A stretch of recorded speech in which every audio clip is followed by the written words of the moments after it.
Olá, sejam bem-vindos mais uma vez ao DA Esportes. Se você é novo por aqui, inscreva-se no canal, ative o sininho das notificações. Se puder, curta e compartilhe o nosso vídeo.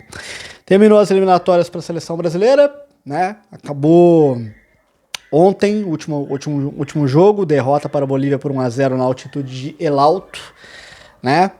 Nesse vídeo eu decidi falar um pouquinho sobre o jogo e também sobre o que foi o ciclo da seleção brasileira, a campanha nessas eliminatórias, projetar o que vem para frente aí na seleção brasileira. Falando do jogo, assim, o jogo ontem não tem muito o que analisar. É um jogo na altitude, uma dificuldade enorme para os jogadores jogar, desempenhar o futebol, tanto que você via em vários momentos ali do primeiro tempo, por exemplo, a seleção ela quando tinha escanteio, quando tinha lateral, a seleção ia devagarinho assim cobrar, ela não dava aquele pique para cobrar rápido. Ela ia devagar assim para fazer o tempo passar, porque jogar na altitude é complicado. Jogadores ali tendo problemas de sentir, problemas de respiração, dava para ver que alguns jogadores estavam realmente cansados, jogadores como o Alexandro, o Samuelino, o Paquetá, o Richarlison, eles deu para ver ali em alguns momentos a dificuldade deles de correr, de respirar. Tem a dificuldade também da bola, porque na altitude tem uma questão diferente ali na bola, o jeito como a bola chega é difícil de dominar, né? Pelo ar rarefeito. Tem a questão do chute, né? Que a bola, o chute na altitude, a bola, a velocidade da bola é diferente na altitude. Então, assim, uma série de dificuldades, né, no jogo de ontem. E não teve muito o que avaliar assim, tecnicamente do Brasil. Até covardia assim, avaliar jogadores, assim, a atuação de jogadores individualmente. Porque é um jogo que, não dá para fazer teste praticamente nenhum, né? Jogando na altitude. Falando do jogo, como era de se esperar, a Bolívia teve mais a bola, né? No primeiro tempo, foi para cima do Brasil, precisava do resultado. Contou com a Colômbia. A Colômbia acabou vencendo a Venezuela jogando em Maturim, fora de casa, num jogaço, né, 6-3. E a Bolívia precisava vencer o jogo. Demorou um pouco para conseguir abrir o placar, né? Teve algumas estocadas ali, né? Aquela coisa de tentar botar o Brasil naquela correria, assim, para que o Brasil vá se cansando com o tempo e aí a Bolívia ganhe mais força, ganhe mais fôlego durante o jogo. Teve algumas oportunidades, né? Um chute do Miguelito que desviou, teve um chute do Hakim que o Alisson defendeu, né? E teve o pênalti, né? O pênalti do Bruno Guimarães, para mim foi pênalti, porque assim, teve a tentativa ali do Bruno de realmente dividir a bola, mas depois ele deixa ali um pé ali, um pezinho ali no jogador boliviano e acaba cometendo o pênalti. Na minha opinião, pênalti. A Bolívia faz 1-0 com o Miguelito. O Miguelito, melhor jogador do Bolívia, assim, tecnicamente disparado. O Miguelito, ele conseguiu fazer, acho que ele fez 7 gols nessa eliminatória. Ele fez mais gols do que vários jogadores da seleção brasileira nessa eliminatória. Isso é uma coisa a se ressaltar. E o Miguelito realmente é a grande, assim, hoje, tecnicamente é o melhor jogador dessa seleção da Bolívia. Os outros jogadores, assim, muito assim, acho que na base, assim, da empolgação, assim, da correria, da altitude, do fator altitude, jogaram bem, né? Como o Robson Matheus, o Williamil, né? Mas o Miguelito, você vê claramente que a bola era nele, né? A jogada da Bolívia era principalmente no Miguelito, um pouco ali no Robson Matheus. O Enzo Monteiro, ex-atacante do Santos, foi muito mal no jogo, né? O camisa 9 da Bolívia. Tanto que depois ele é substituído, entra o Algranhas, né? O jogador, o centroavante, que joga na Grécia. E o segundo tempo foi aquela coisa, né? A Bolívia tentando manter o resultado, tentando fazer o segundo gol. O jogo da Colômbia praticamente não existia mais, né? Porque o resultado já estava definido ali. restava para a Bolívia segurar o resultado ou fazer o segundo gol, né? E teve chance de fazer o segundo gol, né? Teve uma jogada ali, um chute do Paniagua ali no começo do segundo tempo, um chute que ele dá ali de bico, tenta surpreender o Alisson. Teve um lance ali de cabeça, uma boa cabeçada do Algaranhas, que o Alisson faz uma defesaça. E depois, aquela coisa, o Brasil até melhorou com as substituições, a entrada do Rafinha, a entrada do Jean Lucas, a entrada dos jogadores no segundo tempo. Poderia até ter empatado o jogo, né? Mas o jogo ficou no 1-0. E aí a Bolívia, né, para manter o resultado, né? Porque era um momento importante ali, a Bolívia lutando para manter o resultado de vitória, manter 1-0. Teve um momento ali que a Bolívia, ela realmente recuou e realmente foi abdicou do jogo, ó, vou segurar aqui, vou jogar pelo contra-ataque e tentar segurar. Só não achei legal o que houve no final do jogo, né? Que os gandulas, né, os gandulas, a torcida boliviana tentou ali usar aquelas artimanhas ali de outros tempos, né? De esconder a bola, eles chegaram a, acho que, murchar as bolas, né? Teve um lance ali que o Paquetá, ele pega a bola, o Alisson também pega a bola, pô, a bola tá murcha, então ele pega outra bola que tava melhor e tal. Então, eu não gostei disso. Essas artimanhas aí, isso aí, cara, já foi-se o tempo disso. Mas assim, é bom lembrar, esse tipo de artimanha, né, que é usado lá, mas é usado cá também, né? Talvez não em jogo de seleção, não. Mas, por exemplo, em jogo de clube, aqui no Brasil, isso é usado, né? Essa coisa do gandula esconder bola, essas coisas são usadas. Essas coisas aqui no Brasil são realizadas. Esse tipo de artimanha é realizado. Aconteceu esse ano, por exemplo, tem um vídeo aí do jogo Fluminense e Santos, né? O gandula do Fluminense escondeu a bola ali, levou o conezinho com a bola, escondeu ali, levou mais para perto ali da mureta. Pro time do Santos não bater a bola, não bater um lateral rápido, né? Então, assim, esse tipo de reclamação só acontece quando a gente se sente prejudicado, né? A gente não fala quando acontece aqui, né? Essa questão de malandragem não é uma questão não é uma questão de ser ali na parte lá espanhola da América do Sul.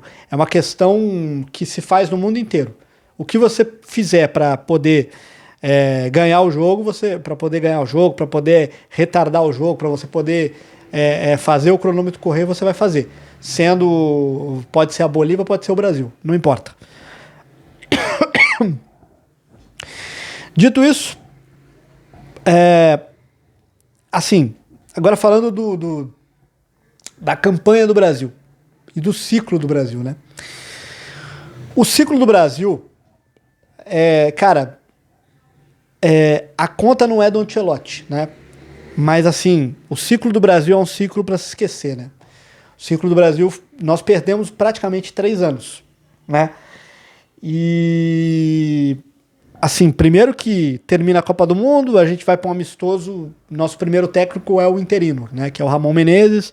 O Ramon assume contra o Marrocos, ele perde do Marrocos, ele perde para a seleção de Marrocos um amistoso, depois ele ganha da seleção de Guiné, um outro amistoso, e ele perde de, acho que 4-2 ou 4-3 para a seleção de Senegal.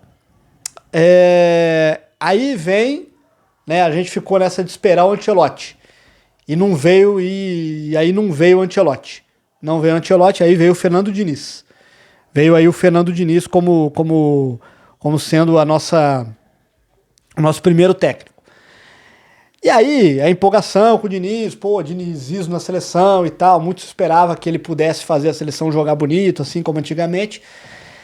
O primeiro jogo contra a Bolívia, o Brasil goleou, né? E teve exagerados falando, é o dinizismo e tal, o dinizismo tá on. Teve gente que colocou a seleção lá em cima, era o primeiro jogo, era um jogo contra a Bolívia, né? Jogando aqui, né? Houve esse exagero aí de boa parte aí de alguns aí da imprensa, alguns influenciadores também de futebol. Aí eu falei, calma, primeiro jogo.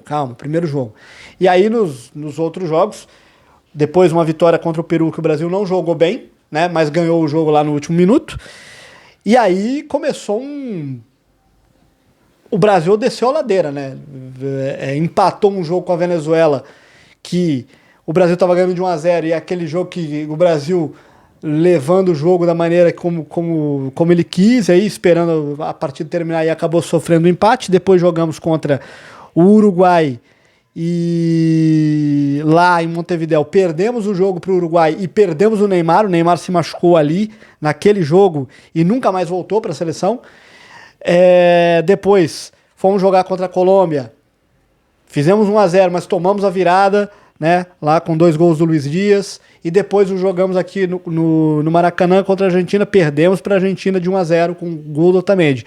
Então, a passagem do Diniz, né, o Diniz ele tentou fazer muito do que ele faz no Fluminense, mas talvez na seleção não fosse o momento, não fosse o melhor momento para se fazer isso.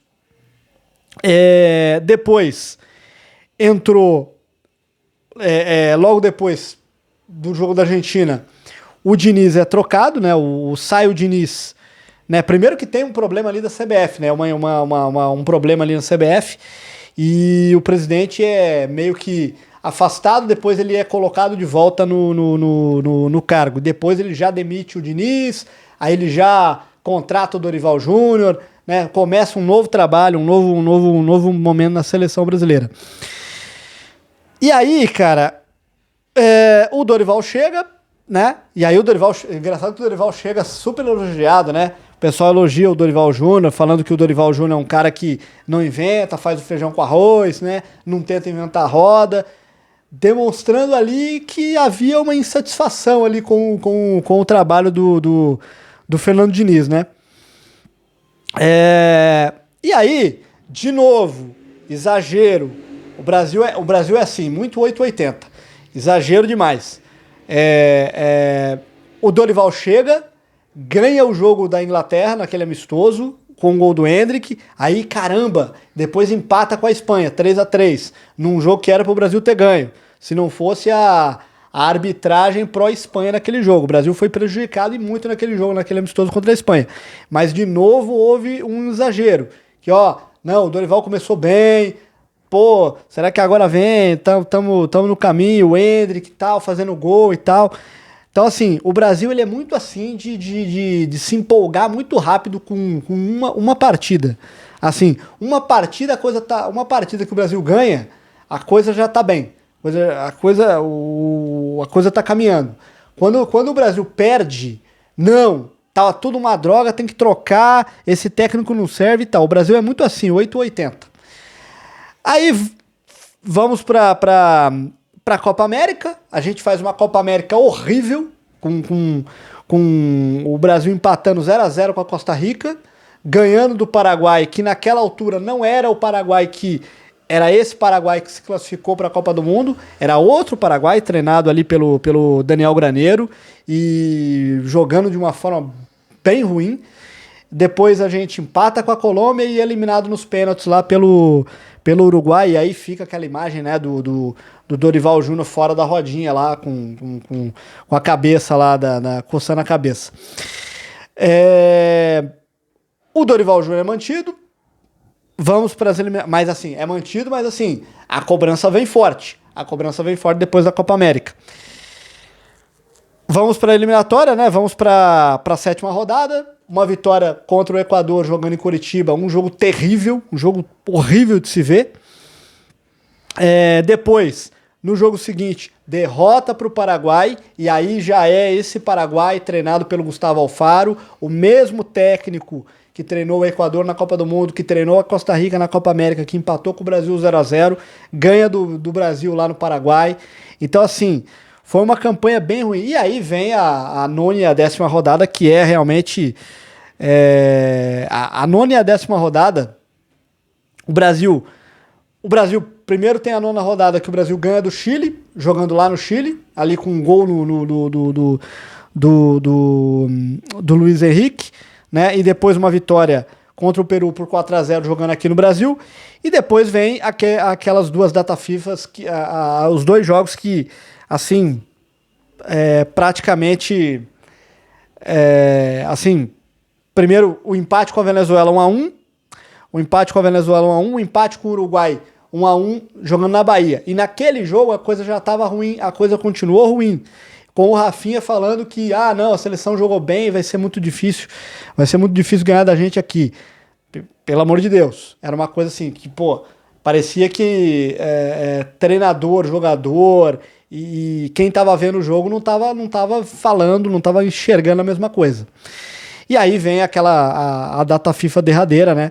Que é aquela data FIFA onde o Brasil ganha da Colômbia de 2-1 no último minuto, mas jogando muito mal, e depois vem a derrota para a Argentina por 4-1 jogando no Monumental, onde o Brasil é arrebentado, e o Dorival também, meio que ali assim, faz até algumas substituições, assim, coloca o cara no jogo, com o jogo já 3-4-0, você tá querendo me ferrar, ô Dorival? É isso, né? O jogador que tava entrando em campo devia estar pensando isso naquele momento. E naquele jogo, né, o Dorival, ele não escondeu que o planejamento foi para ter o Neymar nesses dois jogos. E aí o Dorival é demitido, não tem como segurar o Dorival ali. E aí chega o Ancelotti. O Ancelotti chega, legal, vem aquela, temos o Carlo Ancelotti, trouxemos o técnico do Real Madrid, né? Aquela coisa de agora vai, né? Aquele sentimento de agora vai, né? De fato, o Ancelotti é um treinador que pode melhorar muito as coisas na seleção brasileira. Mas, né? Ele tem pouco tempo, né? Ele tem pouco tempo para um trabalho até a Copa. Ele estreia contra o Equador, 0-0, e por incrível que pareça, tivemos críticas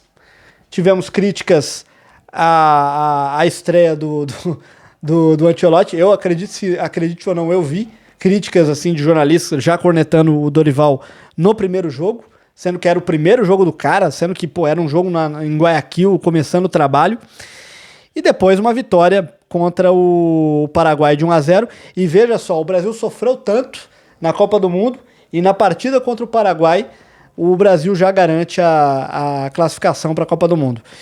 E aí vem esses dois últimos jogos da Copa América, que, assim, uma boa vitória sobre o Chile por 3-0, e depois essa derrota para a Bolívia de 1-0. Então, assim, para resumir, o ciclo da seleção brasileira desses 3 anos foi muito ruim, nós perdemos realmente 3 anos, né, com muitas coisas que aconteceram com a CBF, com essa coisa do presidente, do presidente que sai e volta, né, o Edinaldo primeiro. O Edinaldo realmente foi um presidente péssimo assim na CBF. Depois tivemos a troca agora com o Samir Chaldi, que assumiu, e aí tentou ali, ele manteve o Carlo Ancelotti, tentou ali manter o vestiário em paz ali, não, é o Ancelotti agora, o Ancelotti vai até o final. E aí o Ancelotti chega, a primeira convocação eu acho que não é nem ele que faz, é o Juan e o Rodrigo Caetano que faz. Na segunda convocação já é ele. E aí vem a polêmica, né? Ele deixa o Neymar de fora da seleção, e aí vem aquele debate, né? Alguns entendem que o Neymar ele tem que ser convocado, né? Outros falando que não, que o Neymar não faz sentido você levar o Neymar para Bolívia para jogar em El Alto, né? Enfim, nunca vai agradar ninguém. Convocações, escolhas de cada treinador, as escolhas que cada treinador faz nunca vão agradar a opinião pública e a torcida brasileira. Mas o fato é o que fazer agora, né? O que fica dessa eliminatória, na minha opinião, nós perdemos 3 anos, a gente agora vai ter que correr atrás do tempo perdido, e agora a gente tem menos de 1 ano para a Copa do Mundo. O Brasil pode ser campeão do mundo? Pode. O Brasil pode ser campeão do mundo. O Brasil é favorito, sim, é um dos favoritos ali, é uma das seleções que entra na Copa sempre como favorita a ganhar a Copa do Mundo. Talvez não seja a maior favorita a ganhar a Copa do Mundo, talvez ali o Brasil, junto ali com talvez a Alemanha e a Itália, pelo mau momento, não sejam consideradas hoje as grandes favoritas, mas o Brasil tem totais condições de brigar pelo título, brigar pelo título e ser campeão do mundo. O Brasil tem condições de ser campeão do mundo. Agora, vamos lá. O que tem que ser feito? Primeiro, tem que definir essa questão do Neymar. Tem que levar o Neymar. Tem que levar o Neymar.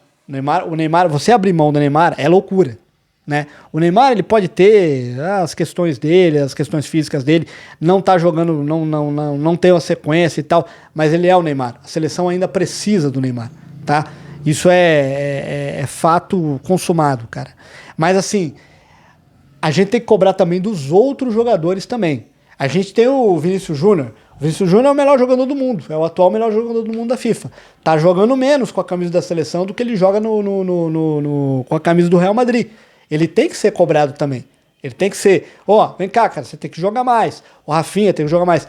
Quando o Neymar não está em campo, os outros jogadores têm que ser cobrados também. Neymar não tá, é com vocês, entendeu? Falta isso às vezes na seleção brasileira. Então assim, falta mais do Rafinha, falta mais do Vini Júnior, do Rodrigo, falta mais de uma porrada de jogadores. E assim, fazer bem as escolhas agora, né? Tem que definir a questão do terceiro goleiro, tem que definir questão dos laterais, que eu acho que é o nosso grande problema, né? Os laterais direito e os laterais esquerdo, se bem que eu acho que o Wesley vai estar na Copa ali do lado direito, mas do lado nas 3 outras vagas eu tenho minhas dúvidas. A questão do gol, acho que o Alisson e o Ederson vão estar na Copa, a minha dúvida é o terceiro goleiro. O Alisson, muita gente torce o nariz pro Alisson, né? Porque o Alisson na Copa do Mundo falhou em gols e tal. Muita gente fica naquele outrismo, né?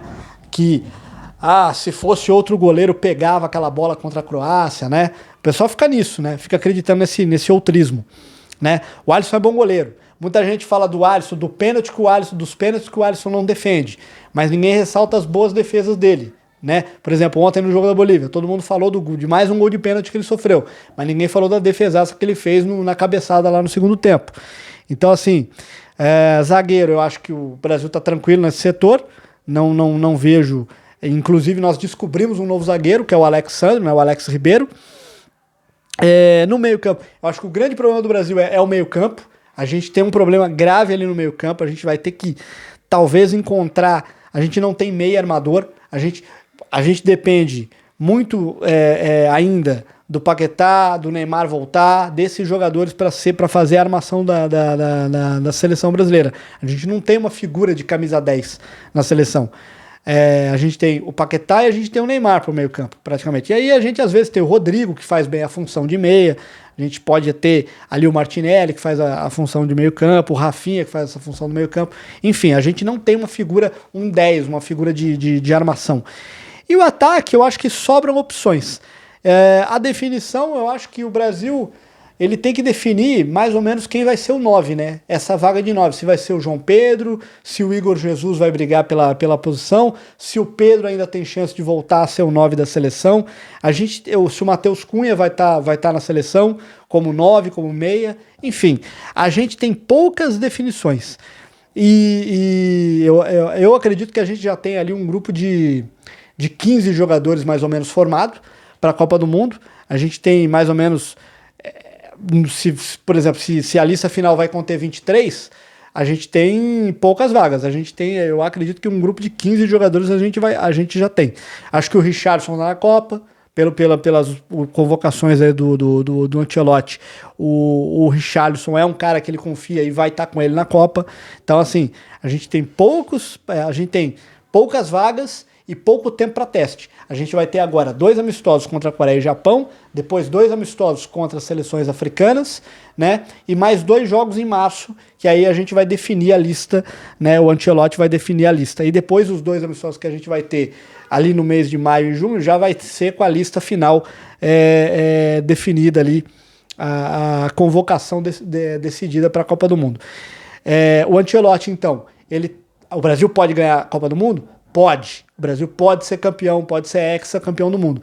Mas o Ancelotti vai ter pouco tempo para formar uma lista e para formar um time. E é fundamental que o Ancelotti tenha à disposição. Primeiro que o Ancelotti tem que resolver logo essas questões aí, esses ruídos aí que ficaram aí do Neymar e tal, essa coisa aí que o Neymar falou, foi questão técnica, né? Não, o Neymar falou que não é bem assim e tal. Tem que resolver essa parada logo, porque assim, cara, para não ficar nenhum ruído, assim, porque eu acho que a seleção precisa muito do Neymar, a seleção precisa do Neymar, a seleção precisa do Vini, a seleção precisa do Rodrigo, né? E o Brasil tem condição de ser campeão do mundo, cara. Então, assim, só que o Brasil, de novo, o Brasil tem, o Ancelotti vai ter pouco tempo para fazer essas escolhas e para formar um time, para entrosar um time, para ter um time até a Copa do Mundo, até a estreia da Copa do Mundo. Esse é o grande problema do Brasil, o tempo. Acho que o tempo é o grande problema da seleção brasileira daqui até a Copa do Mundo. Então, resta torcer para que o Ancelotti encontre logo, defina a lista, encontre logo o time, e aí o Brasil possa fazer uma boa Copa do Mundo e ter condição, sim, de trazer esse troféu aí, esse hexacampeonato aqui para a seleção brasileira. É isso, eu fico por aqui. Se você gostou do vídeo, curta e compartilhe, e até a próxima.